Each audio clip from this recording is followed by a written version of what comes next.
Hello students, welcome to my channel. আজ আমাদের আলোচনার বিষয় ভৌত আলোক বিজ্ঞান। আলোর বিজ্ঞান ব্যাখ্যা করতে গিয়ে আমরা সাধারণত আলোক বিজ্ঞানকে দুটো ভাগে ভাগ করতে পারি। এক, সরল জ্যামিতিক আলোক বিজ্ঞান,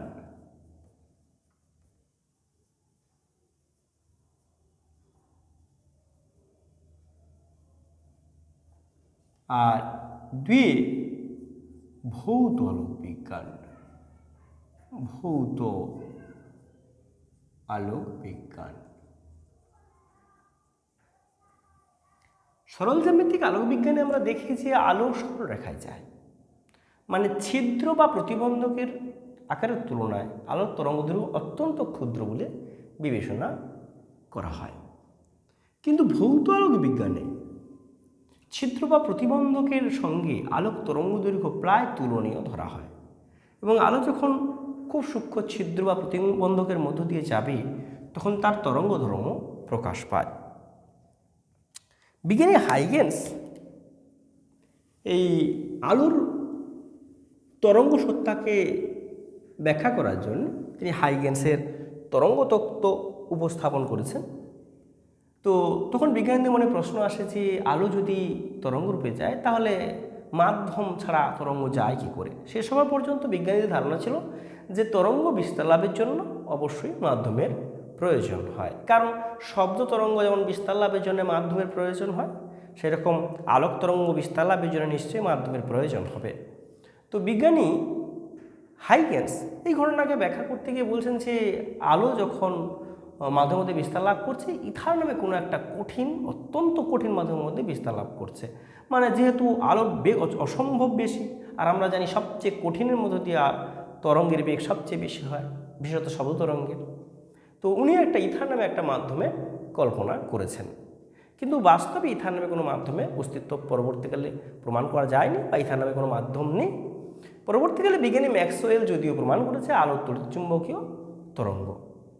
তো আমরা দেখব যে আলোর এই তরঙ্গধর্ম ব্যাখ্যা করতে গিয়ে প্রথমে দেখব যে আলোর তরঙ্গ মুখটা কি, তরঙ্গটা কি। তরঙ্গ একটি আলোড়ন বা আন্দোলন, যা মাধ্যমের মধ্য দিয়ে এক স্থান থেকে অন্য স্থানে সঞ্চালিত হবে, অথচ মাধ্যমের কণাগুলোর কোনো স্থানচ্যুতি ঘটবে না। মানে আমরা মূলত হাইগেন্স ধরে নিচ্ছে যে আলো একটা স্থিতিস্থাপক তরঙ্গ হিসেবে ধরে নিচ্ছে, এবং মাধ্যম ওই কল্পনা করছে মাধ্যমের মধ্য দিয়ে তরঙ্গ বিস্তার লাভ করছে। ওনার এই তত্ত্বের উপর ভিত্তি করে যদি আমরা আলোক তরঙ্গকে ব্যাখ্যা করি তাহলে সমস্ত ব্যাখ্যা মিলে যায়। মানে আমরা যদি আলোকে তড়িৎচুম্বকীয় তরঙ্গ ধরে নিয়েও ব্যাখ্যা করি তাহলে ওনার তত্ত্ব মিলে যায়। এই কারণে ওনার তত্ত্বকে আমরা গ্রহণ করি, বা আমরা সবাই ওই তত্ত্বের উপর ভিত্তি করে আলোক তরঙ্গ বিস্তার লাভ করে সেটা আমরা ধরে নিই। তো আমরা দেখব মূলত যে তরঙ্গ মুখটা কি। তরঙ্গ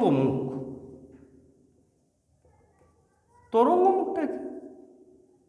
ওই যে তরঙ্গের গতিপথে মাধ্যমের সমদ্বার সম্পন্ন কণাগুলির সঞ্চারপথ। তোমাদের হয়তো ব্যাপারটা একটু গোলমেলে মনে হবে, মূলত এইরকম ব্যাপারটা বলি তোমাদের। তোমরা একটু ভাবো যে জল তলে যদি স্থির জলাশয়ে যদি আমরা ঢিল ফেলে দিই, তাহলে দেখবে যেখানে ঢিল ফেলা হয় সেখানে একটা প্রথমে আন্দোলন তৈরি হয়, ঢেউটা পরপর বিস্তার লাভ করে। তো আমরা যদি এইরকম ভাবি, ধরো কোনো একটা জল তলে এখানে আমি একটা ঢিল ফেলেছি, প্রথমে একটা ঢেউ তৈরি হবে, এইরকম ঢেউ, তরঙ্গ শীর্ষ। ঠিক তারপরে একটা এরকম তরঙ্গ পাত তৈরি হবে। তোমরা নিশ্চয়ই এটা লক্ষ্য করে থাকবে, জলের উপর ঢিল ফেললে এরকম হয়, এরকম। আবার তরঙ্গ শীর্ষ, আবার একটা তরঙ্গ পাত, এইভাবে চলতে থাকে। উৎসস্থল থেকে এইখানে এই বিন্দুর দূরত্ব যা, এই বিন্দুর দূরত্ব তাই, মানে অ্যাকচুয়াল একটা বৃত্তের উপর, পরিধির উপর থাকা, কেন্দ্র থেকে বৃত্তের পরিধির উপর থাকা প্রত্যেকটা যে বিন্দু আমি যদি বলি কণা ভাবি, তাহলে এরা সমদশায় আছে। এই A B C D E F আমি যদি বলি যে এই যে বিন্দুগুলোর কথা বলি, তাহলে এই বিন্দুগুলো সমদশায় আছে। এই সমদশা সম্পূর্ণ কণাগুলির সঞ্চার পথকে মূলত বলা হয় তরঙ্গমুখ। মানে এইখানকার কোণা যেহেতু মানে কোণার সরণ ত্বরণ বেগ যা, এখানে কোণার সরণ ত্বরণ বেগ যা, সমস্ত কোণার সরণ ত্বরণ কী হয়েছে, বেগটা এক, মানে ওরা সমদশায় আছে। এই সমদশা সম্পন্ন কোণাগুলির সঞ্চার পথকে বলা হবে তরঙ্গমুখ। সমদশা সম্পন্ন কোণাগুলির সঞ্চার পথকে আমরা তরঙ্গমুখ বলবো। তো মূলত তরঙ্গ যখন মাধ্যমের মধ্যে বিস্তার লাভ করে, মূলত এই তরঙ্গ মুখগুলোই মাধ্যমের মধ্যে বিস্তার লাভ করে। আর এই তরঙ্গ মুখের উপর অঙ্কিত অভিলম্বকে রশ্মি বলা হয়। রশ্মি মানে অ্যাকচুয়াল আমরা বলতে পারি রশ্মির দিকেই তরঙ্গটা বিস্তার লাভ করবে। এটাকে বলা হয় রশ্মি বা রে বলা হয়। বলা হয় কি, রে, রে বা রশ্মি বলা হবে, রে বা রশ্মি বলা হয়। তো এইবার তরঙ্গমুখকে আমরা কতগুলো ভাগে ভাগ করতে পারি। এক, বৃত্তাকার তরঙ্গমুখ, বৃত্তাকার তরঙ্গমুখ। দুই, গোলীয় তরঙ্গমুখ, গোলীয় তরঙ্গমুখ। তিনে, সমতল তরঙ্গমুখ, সমতল তরঙ্গমুখ। চারে, চোঙা আকৃতি, চোঙা আকৃতি তরঙ্গমুখ। তরঙ্গমুখকে মূলত আমরা এই চারটে ভাগে ভাগ করেছি। তো প্রত্যেকটা তরঙ্গমুখের যে সংজ্ঞাটা কি আমি আল্লাহ আল্লাহ করে তোমাদের বলবো। বৃত্তাকার তরঙ্গমুখ মূলত কি? দেখো, বৃত্তাকার তরঙ্গমুখ মানে বৃত্ত আমরা কোথায় আঁকতে পারি? নিশ্চয়ই সমতলে, দ্বিমাত্রিক দেশে। তো দ্বিমাত্রিক দেশে যে তরঙ্গ মুখ পাবো আমরা, সেটাই মূলত বৃত্তাকার তরঙ্গমুখ। আমরা বৃত্তাকার তরঙ্গমুখ সম্পর্কে যদি বলি, তাহলে বলবো যে দ্বিমাত্রিক দেশে তরঙ্গের গতিপথে মাধ্যমের সমদশা সম্পন্ন কোণাগুলির সঞ্চার পথকে বলা হবে বৃত্তাকার তরঙ্গমুখ। মানে জলের উপর আমি যদি ঢিল ফেলি, তাহলে এরকম হবে একটা বৃত্ত, এরকম হবে, এর একটা বৃত্ত, এরকম হবে, পরপর বৃত্তগুলো কী হবে, বিস্তার লাভ করবে। এগুলো জল তলে, তলের উপর, এটা একটা তরঙ্গমুখ, এটা একটা তরঙ্গমুখ, এগুলো একটা তরঙ্গমুখ। এটা হচ্ছে কি দ্বিমাত্রিক দেশে বৃত্তাকার তরঙ্গমুখ। মানে দ্বিমাত্রিক দেশে তরঙ্গের গতিপথে মাধ্যমের সমদশা সম্পন্ন কোণাগুলির সঞ্চার পথকে বলা হবে কি, বৃত্তাকার তরঙ্গমুখ। এবার দেখব যে গোলীয় তরঙ্গমুখ কি। গোলীয় তরঙ্গমুখটা কি? মূলত যদি ত্রিমাত্রিক দেশের কথা আমরা বলি, আমরা দেখব গোলীয়, গোলীয় তরঙ্গমুখ, গোলীয় তরঙ্গমুখ। গোলীয় তরঙ্গমুখকে ত্রিমাত্রিক দেশে যদি বলি, ত্রিমাত্রিক দেশে, 3 ডাইমেনশনে, ধরো আমি যদি বলি যে এইখানে আমার মোমবাতি একটা শিখা চলছে, তো এখান থেকে 5 সেমি দূরে আমি এখানে উপরে চারিদিকে যদি নিই, তাহলে একটা কী হবে, একটা গোলক কল্পনা করলে গোলকের কেন্দ্রে মূলত মোমবাতিটি আছে। তো সেটা হচ্ছে কি, সেক্ষেত্রে একটা প্রথমে মানে হাইগেন্স এই তরঙ্গ বিস্তারের ঘটনাকে ব্যাখ্যা করতে গিয়ে বলছে এই তরঙ্গমুখগুলো মূলত মাধ্যমের মধ্যে দ্রুত ছড়িয়ে পড়ে। মতো ছোট্ট একটা গোলক তৈরি হলো, তারপর একটা গোলক, তারপরে একটা গোলক, তারপরে গোলক, এইভাবে ত্রিমাত্রিক দেশে। তাহলে ত্রিমাত্রিক দেশে যে অ্যাকচুয়াল মূলত কী হবে, গোলীয় তরঙ্গমুখ, গোলক, গোলক সৃষ্টি হবে, ছোটো ছোটো গোলক। যেমন ওখানে দ্বিমাত্রিক দেশে যেমন ছোটো ছোটো বৃত্ত তৈরি হয়েছিল, ত্রিমাত্রিক দেশে যেমন ছোটো ছোটো গোলক তৈরি হবে এবং সেটা পরপর পরপর মাধ্যম দিয়ে বিস্তার লাভ করবে। তাহলে আমরা গোলীয় তরঙ্গমুখ বলতে কী বলবো, তরঙ্গের গতিপথে মানে ত্রিমাত্রিক দেশে আর কি, ত্রিমাত্রিক দেশে তরঙ্গের গতিপথে মাধ্যমের সমদশা সম্পন্ন কোণাগুলির সঞ্চার পথকে বলা হবে কি, গোলীয় তরঙ্গমুখ। যেমন আমরা যদি আরও সহজভাবে আরও ঘটনাকে ব্যাখ্যা করি, যে আমি যদি বলি যে ভূমিকম্প যখন হয়, উচ্চস্থল থেকে একটা নির্দিষ্ট সময়ে নির্দিষ্ট দূরে থাকা সমস্ত ব্যক্তিরা একই রকম অনুভূতি পায়। তো আমি যদি ওই বিন্দুগুলো জুড়ে দিয়ে একটা গোলক সৃষ্টি হবে, মানে গোলকের পৃষ্ঠে সবাই থাকবে, সমান দূরত্ব হলে গোলকের পৃষ্ঠে থাকবে, তাহলে সেই গোলকটা একটা কী হবে, একটা গোলীয় তরঙ্গমুখ। আর ওই তরঙ্গ মূলত কি, তরঙ্গের শক্তিটা মূলত ওই তরঙ্গমুখের উপর থাকে, পরপর পরপর সেটা বিস্তার লাভ করে। তা গোলীয় তরঙ্গমুখ মানে ত্রিমাত্রিক দেশে যে তরঙ্গমুখটা বিস্তার লাভ করবে। এবার সমতল তরঙ্গমুখ কাকে বলা হবে?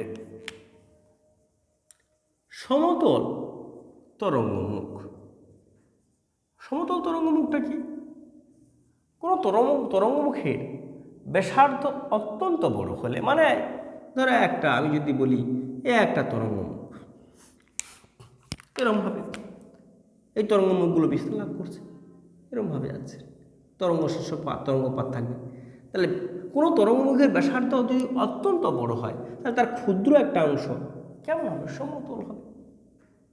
বিশাল বড় তরঙ্গমুখে ক্ষুদ্র, যেমন ধরো আমি যদি বলি যে সূর্য আমাদের থেকে অনেক দূরে আছে, 15 কোটি কিমি দূরে আছে প্রায়, তাহলে ওখান থেকে যে তরঙ্গমুখটা তৈরি হবে তাহলে আমাদের থেকে যদি 15 কোটি কিমি দূরে থাকে, তাহলে আমি বলতে পারি যে ওর যে বিশাল বড় গোলীয় তরঙ্গমুখের একটা অংশ আমাদের পৃথিবী পৃষ্ঠে এসে পড়বে, তাহলে সেটা কেমন হবে? সমতল তরঙ্গমুখ হবে, কারণ ওর ব্যাসার্ধ অত্যন্ত বড়, 15 কোটি কিমি। তো এইভাবে মানে কোনো গোলীয় তরঙ্গমুখের ব্যাসার্ধ অত্যন্ত বড় হলে ওই তরঙ্গমুখের ক্ষুদ্র অংশকে বলা হবে কি? সমতল তরঙ্গমুখ। তো সমতল তরঙ্গমুখ যদি হয় তাহলে এই রকম হবে, এইরকম এর একটা তরঙ্গমুখ হতে পারে, এর একটা তরঙ্গমুখ হতে পারে, এর একটা তরঙ্গমুখ হতে পারে। আর তরঙ্গমুখের উপর অঙ্কিত অভিলম্বকে কি বলা হবে? রশ্মি বলা হবে। আমরা দেখতে পাচ্ছি সমতল তরঙ্গমুখের উপর যে আমরা রশ্মি ডাইরেকশন তারা পরস্পর যা আঁকছি সেগুলো পরস্পর কী হয়েছে? সমান্তরাল হয়েছে। সমতল তরঙ্গমুখের উপর অঙ্কিত রশ্মিগুলো কী হয়েছে? পরস্পর সমান্তরাল হয়েছে। এইবার আমরা দেখব চোঙাকৃতি তরঙ্গমুখ কি? চোঙাকৃতি তরঙ্গমুখ মানে কোনো আলোক উৎস যদি সরলরৈখিক হয়, চোঙাকৃতি তরঙ্গমুখ। চোঙাকৃতি তরঙ্গমুখ কেমন? যদি কোনো একটা আলোক উৎস এইরকম হবে, এটা একটা আলোক উৎস সরলরৈখিক, তো একে কেন্দ্র করে আমরা যদি একটা চোঙ কল্পনা করে এইরকম হবে, মানে এখান থেকে যে তরঙ্গমুখগুলো সৃষ্টি হবে সেগুলো কেমন হবে? চোঙাকৃতি তরঙ্গমুখ হবে এইরকম।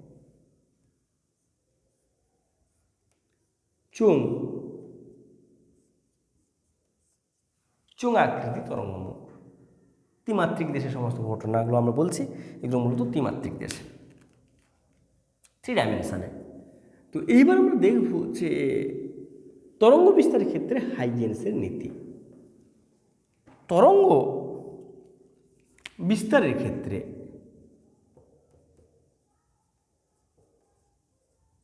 ক্ষেত্রে হাইগেন্সের নীতি।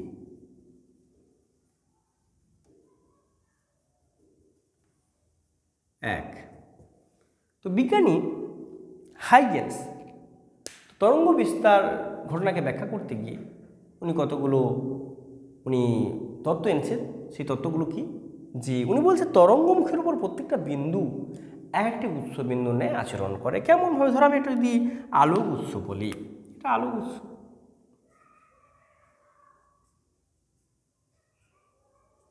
এটা আলোক উৎস, এখান থেকে অসংখ্য তরঙ্গমুখ সৃষ্টি হচ্ছে, তরঙ্গ শীর্ষ একটা তরঙ্গপাত, তরঙ্গ শীর্ষ তরঙ্গপাত এইভাবে আছে, এভাবে যেতে থাকবে তরঙ্গ শীর্ষ তরঙ্গ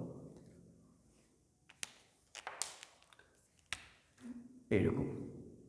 বিজ্ঞানী হাইগেন্স বলছে তরঙ্গমুখের উপর প্রতিটা বিন্দু এক একটি উৎস বিন্দু নিয়ে আচরণ করে। মানে আমি এখান থেকে যেমন তরঙ্গমুখ তৈরি হয়েছে, এই তরঙ্গমুখের উপর প্রত্যেকটা বিন্দু থেকে ওই রকম অসংখ্য তরঙ্গমুখ তৈরি হবে।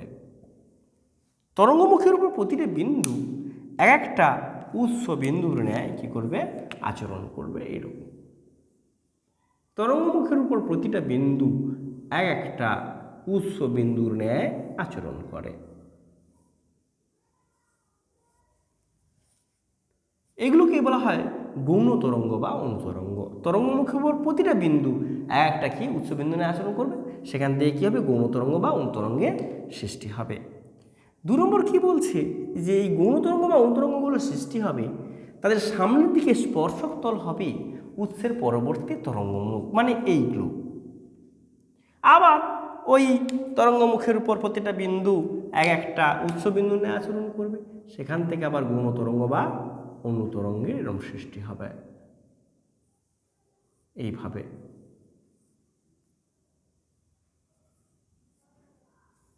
এইরকম গৌণ তরঙ্গ বা অনুতরঙ্গ, তার আবার সামনের দিকে স্পর্শক তল, এইভাবে মূলত তরঙ্গ মাধ্যমের মধ্যে বিস্তার লাভ করে।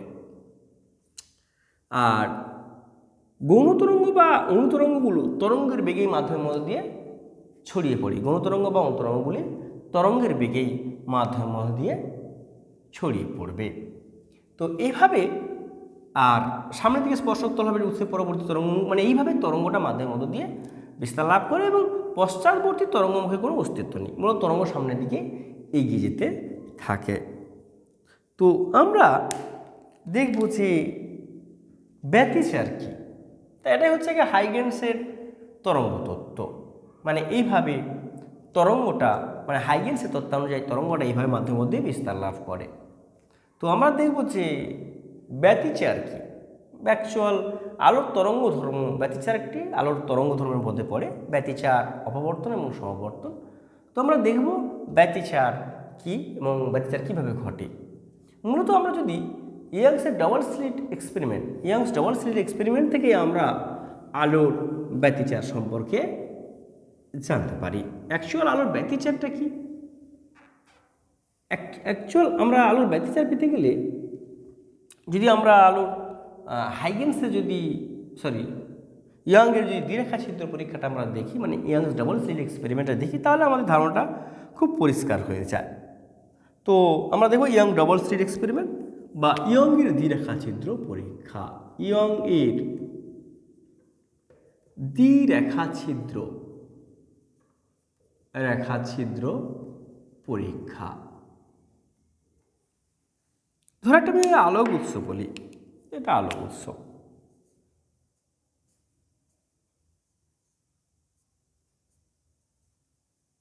এটা আলোক উৎস। এইবার এখান থেকে কী হবে, তরঙ্গমুখ সিস্টেমে এরকম তরঙ্গমুখগুলো যাবে, গুণ তরঙ্গমুখগুলো এগিয়ে যাবে। ডাবল স্লিট এক্সপেরিমেন্টটা কী আছে, এইরকম একটা পর্দা রাখা হয়েছে প্রথমে, এইরকম এখানে একটা সূক্ষ্ম ছিদ্র করা হয়েছে, মানে এমনভাবে পর্দাটা রাখা হবে যেন সূক্ষ্ম ছিদ্রটা ওই তরঙ্গমুখের উপরে থাকে। আর তরঙ্গমুখের উপর প্রতিটা বিন্দু একটা উচ্চ বিন্দু নিয়ে আচরণ করে, মানে এখান থেকে হবে কি গুণ তরঙ্গ বা অনুতরঙ্গ তৈরি হবে। তো আমরা আর একটা কী করা হয়েছে, আবার একটা পর্দা রাখা হবে, সেখানে দুটো ছিদ্র রাখা হয়, আর এইখানে আমরা একটা পর্দা রাখবো, কোনো ছিদ্র নেই। তো এইখান থেকে কি হবে, একটা তরঙ্গ শীর্ষ তরঙ্গপাত সৃষ্টি হবে, মানে এক তরঙ্গ শীর্ষ থাকবে, তরঙ্গপাত থাকবে, তরঙ্গ শীর্ষ তরঙ্গপাত। এইভাবে তরঙ্গগুলো মূলত মাধ্যম দিয়ে বিস্তার লাভ করে। তরঙ্গ শীর্ষ তরঙ্গপাত, তরঙ্গ শীর্ষ তরঙ্গপাত এইভাবে যাবে।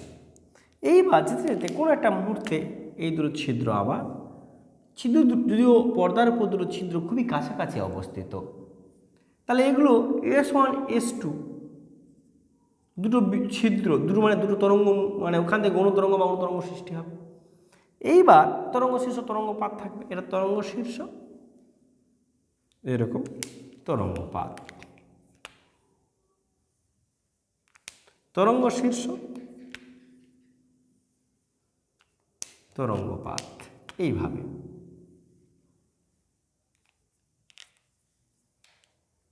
তরঙ্গ শীর্ষ তরঙ্গপাত থাকে।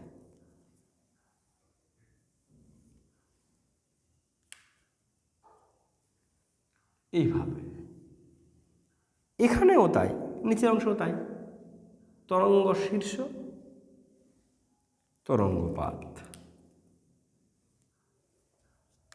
তরঙ্গ শীর্ষ তরঙ্গপাত, এইভাবে আমাদের পেতে থাকে।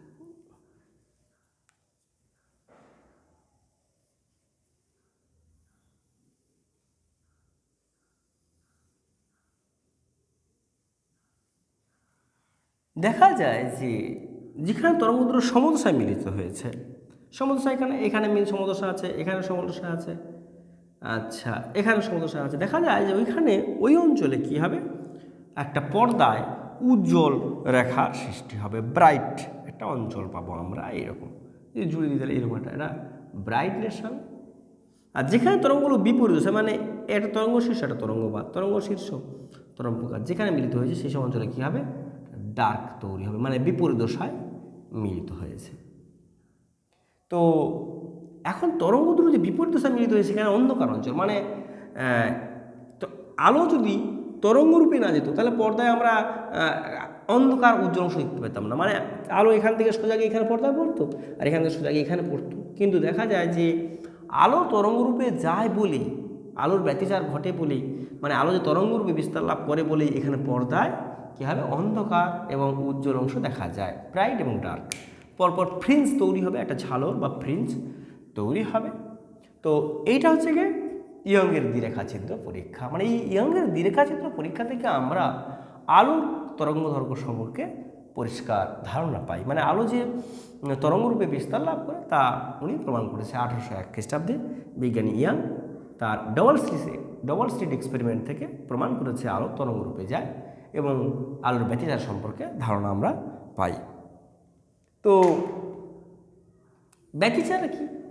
ব্যতিচার এটাই বলছে একই কম্পাঙ্কের এক, মানে দুটো আলোক উৎস থেকে উৎপন্ন তরঙ্গের কম্পাঙ্ক একই হতে হবে।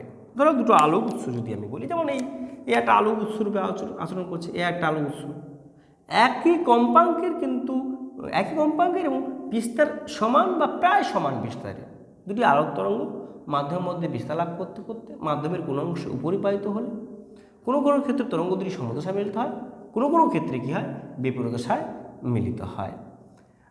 তো এই ঘটনাকে বলা হবে কি, ব্যতিচার বলা হবে।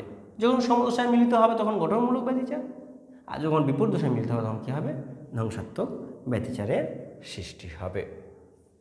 তো আমরা এই আলোর ব্যতিচার সম্পর্কে জানতে কি আমাদের একশো তরঙ্গের উপরিপাতের নীতিটা কী একটু জানতে হবে। তরঙ্গের উপরিপাতের নীতিটা কি আমি দেখব। তরঙ্গের উপরিপাতের নীতি, দুটি তরঙ্গ দুই বা ততোধিক তরঙ্গ মাধ্যমের মধ্যে বিস্তার লাভ করছে, করতে করতে কোনো অংশ যদি তারা, মানে মাধ্যমিক কোনো অংশ তারা উপরিপাতিত হয়। ধরো এরকম সাপোজ বলছি আমি, এরকম একটা তরঙ্গের ঢেউ মনে করো, এরকম একটা আছে, একটা তরঙ্গ শীর্ষ, আর একটা তরঙ্গের, আমি জাস্ট একটা উদাহরণ দিচ্ছি, এরকম যদি হয় যে আর একটা তরঙ্গ এরকম একটা তরঙ্গ আছে, মাধ্যমের কোনো অংশ এর বিস্তার মনে করো A1, এর বিস্তার মনে করো A2, মাধ্যমের কোনো অংশ তার উপরিপালিত হলে মাধ্যমের কোণার লব্ধিসরণ কী হবে, এরকম হবে A সমান A1 প্লাস A2। মানে তারপর কি হবে, তরঙ্গগুলো মাধ্যমের কোনো অংশ উপরিপালিত হলো, তারপর কী হবে, তারপর যে যার নিজস্ব সত্তা বজায় রেখে মাধ্যমের মধ্যে বিস্তার লাভ করে। এই ব্যতিচারের ঘটনা বা তরঙ্গের উপরিপাতের ঘটনা প্রতিক্ষণ অহরহ ঘটে চলেছে। আমরা যদি বলি যে একই সঙ্গে আমরা যখন মোবাইলে যখন কথা হচ্ছে, হাজার হাজার কোটি কোটি মোবাইল একসঙ্গে তরঙ্গ ছেড়ে দিচ্ছে, তার বিভিন্ন তরঙ্গের মাধ্যমে কোনো অংশ উপরিপালিত হচ্ছে, মাধ্যমে কোনো লব্ধিসরণ করছে, তারপর তরঙ্গগুলো যে যার নিজস্ব সত্তা বজায় রেখে মাধ্যমের মধ্য দিয়ে কী হবে, বিস্তার লাভ করে। তো এটা হচ্ছে তরঙ্গের উপরিপাতের নীতি, মানে দুই বা ততোধিক তরঙ্গ মাধ্যমের মধ্যে বিস্তার লাভ করতে করতে মাধ্যমে কোনো অংশে উপরিপালিত হলে মাধ্যম কোণার লব্ধিসরণ তরঙ্গগুলো পৃথক পৃথক সরণের ভেক্টর যোগফলের সঙ্গে সমান হয়ে যায়। তো দুটি যদি আলোক উৎস কথা বলি আমি, দুটি আলোক উৎস এবি, দুটি আলোক উৎস এবি, দুটো আলোক উৎস, এখান থেকে একটা আলোক উৎস, এখান থেকে তরঙ্গগুলো বিস্তার লাভ করতে করতে মাধ্যমের কোনো অংশ দ্বারা উপরিপাতিত হয়েছে এইখানে বিন্দুতে। তো মাধ্যমের কোণার লব্ধিসরণ y সমান, তাহলে আমরা বলতে পারি y1 প্লাস y2। দুটি তরঙ্গ যদি বলি আমি ধরে নিই যে y1 সমান a1 সাইন ওমেগা টি আর y2 সমান a2 sine omega t plus phi, মানে অ্যাকচুয়াল দুটো তরঙ্গের মধ্যে কত ফাই দশা পার্থক্য আছে, ফাই সমান কত, ফাই দশা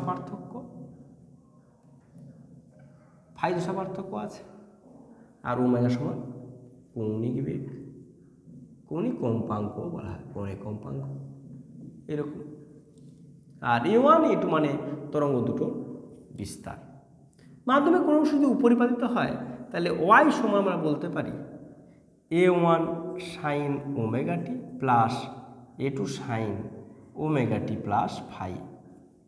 আমরা তরঙ্গের উপরিপাতের নীতি অনুযায়ী আমরা লিখতে পারি। তাহলে ওয়াই সমান a1 sine omega t plus, সূত্র ফেললে কী হবে, a2 ইন্টু এটাকে আমরা লিখতে পারি sine of A sine A cos B plus cos A sine B. এটা তো a1 sine omega t plus a2 sine omega t cos phi plus a2 cos omega t sine phi. তাহলে এখান থেকে কী কমন আসবে, এখান থেকে a1 plus a2 cos phi আর সাইন ওমেগা টি আর plus a2 cos omega t sine phi, মানে a2 sine phi cos omega t. এইরকম এইটাকে আমরা ধরে নেব এ কস থিটা সমান a1 plus a2 cos phi এবং এ সাইন ফাই এ সাইন থিটা সমান a2 সাইন। তাহলে সূত্রে বসালে কি আসবে, অতএব আমরা পাচ্ছি এটা কি ওয়াই সমান এ cos theta sine omega t plus এ sine theta cos omega t, মানে ওয়াই সমান আমরা পাচ্ছি a sine of omega t plus theta, এইটা আমরা পাচ্ছি।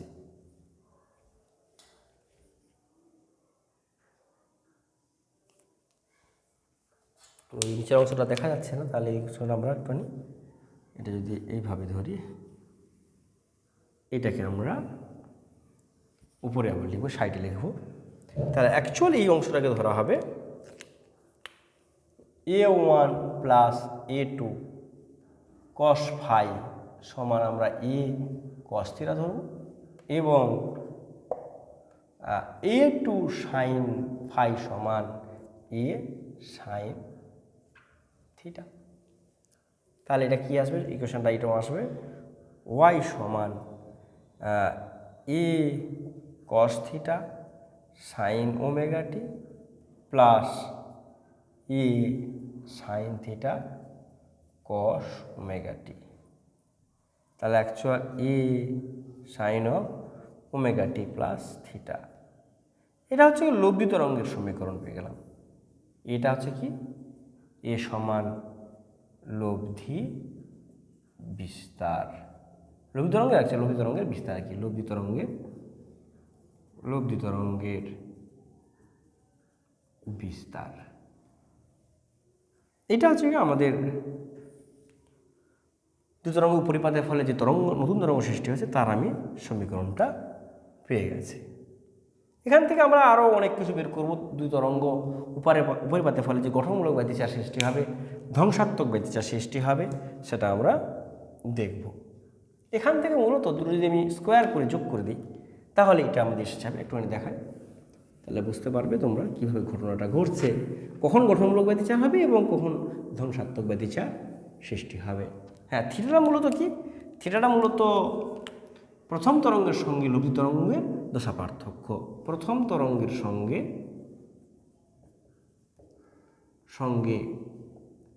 লব্ধি তরঙ্গের দশা পার্থক্য। তো আমরা যদি বস্তুটা স্কোয়ার করে দিই, a square cos square theta plus a square sine square theta, তাহলে আসবে এটা কি, তাহলে এইটা আসবে a1 plus a2 cos phi তার square plus a2 sine phi তার স্কোয়ার। তাহলে এখান থেকে কমন চলে আসবে a square sine square theta plus cos square theta সমান 1, a square plus 2ab plus a2 square cos square theta cos square phi plus a2 square sine square phi, মানে A square সমান আমরা পাচ্ছি a1 square plus 2a1 a2 cos phi plus a2 square, কারণ a2 square common চলে আসলে cos square phi plus sine square phi সমান 1। তো এখন এ সমান তাহলে আমরা কী পাচ্ছি, যে a1 root over a1 square plus a2 square plus 2a1 a2 cos phi. এটা লঘু তরঙ্গে আমি এই বিস্তারটা পেয়ে গেলাম। এবার আমি এখান থেকে দেখে নেব যে গঠনমূলক ব্যতিচার এবং ধ্বংসাত্মক ব্যতিচারের শর্তটা কি আমি দেখে নেব যে গঠনমূলক ব্যতিচার কখন তৈরি হবে আর ধ্বংসাত্মক ব্যতিচার কখন তৈরি হবে। কস ফাইয়ের মান তো লক্ষ্য করে দেখো, যদি কস ফাইয়ের মান যদি আমি +1 ধরি তখন সেক্ষেত্রে সমীকরণটাকে এর সমান, তাহলে root over a1 square plus a2 square plus 2a1 a2, মানে এটা আসবে কি root over a1 plus a2 তার স্কোয়ার, মানে অ্যাকচুয়াল আসবে এটা a1 প্লাস a2। তা কস কতর মান 1 +1 হয়, কস 2n পাই, কস ফাই সমান কস 2n পাই, n সমান যেখানে 0 1 2 3 4 আপডেট। তাহলে কি হবে কস ফাই সমান, তাহলে কত পাচ্ছি কস ফাই সমান কস 2n পাই, তাহলে ফাই সমান 2n পাই, মানে ফাই দশা পার্থক্য যদি 2n পাই দশা পার্থক্য হয় তরঙ্গ দূরত্ব, তাহলে কী হবে সমদশায় মিলিত হবে এবং গঠনমূলক ব্যতিচার সৃষ্টি করবে, মানে একটা গঠনমূলক ব্যতিচার। আর ধ্বংসাত্মক ব্যতিচার কখন হবে, ধ্বংসাত্মক ব্যতিচারের ক্ষেত্রে কস ফাইয়ের মান কত -1, কস কত মান -1, কস 2n প্লাস 1 ইন্টু পাই এর মান -1, মানে অ্যাকচুয়াল ফাই সমান কত আসবে, ফাই সমান আসবে 2n প্লাস 1 ইন্টু পাই। ধ্বংসাত্মক ব্যতিচারের ক্ষেত্রে মানে শর্তটা ফাইয়ের মানটা দশা পার্থক্য কত হবে 2n প্লাস 1 ইন্টু পাই, n সমান যেখানে 0 1 2 3 4 আপডেট 2। এটা হচ্ছে দশা পার্থক্য। পথ পার্থক্য আমরা জানি যে ল্যামডা পথ পার্থক্যের জন্য দশা পার্থক্য হয় 2 পাই, তাহলে একের জন্য কত হবে 2 পাই বাই ল্যামডা, আর এক্স পথ পার্থক্য দশা পার্থক্য কত হবে 2 pi by lambda into x. তাহলে আমরা লিখতে পারি, অথবা লিখতে পারি দশা পার্থক্য সমান 2 পাই বাই ল্যামডা ইন্টু পথ পার্থক্য। তো এখান থেকে আমি দশা পার্থক্যের জন্য মানে কত দশা পার্থক্যের জন্য ধ্বংসাত্মক আর কত দশা পার্থক্যের জন্য গঠনমূলক ব্যতিচার সৃষ্টি হবে তা আমরা এখান থেকে নির্ণয় করতে পারি। তাহলে সেক্ষেত্রে কি আসবে দেখা যাক। তাহলে গঠনমূলক ব্যতিচারের ক্ষেত্রে পথ পার্থক্য কত হবে, গঠনমূলক যখন ব্যতিচার হবে, তো আমি গঠনমূলক ব্যতিচারের ক্ষেত্রে পথ পার্থক্য কত হয় আমি এই পাশে করে দিচ্ছি। গঠনমূলক ব্যতিচারের ক্ষেত্রে দশা পার্থক্য কত ছিল 2n পাই সমান আমরা দেখতে পাচ্ছি কি 2 পাই বাই ল্যামডা ইন্টু পথ পার্থক্য। তাহলে অতএব পথ পার্থক্য সমান, তাহলে 2 পাই চলে l ল্যামডা। আর এক্ষেত্রে কত হবে পথ পার্থক্য আমরা পাচ্ছি দেখি ধ্বংসাত্মক ব্যতিচারের ক্ষেত্রে পথ পার্থক্য পাবো কী করে, তাহলে একই রকমভাবে আমরা এখানে দশা পার্থক্য জায়গায় মানটা বসিয়ে দিই 2n প্লাস 1 ইন্টু পাই সমান 2 pi by lambda into x.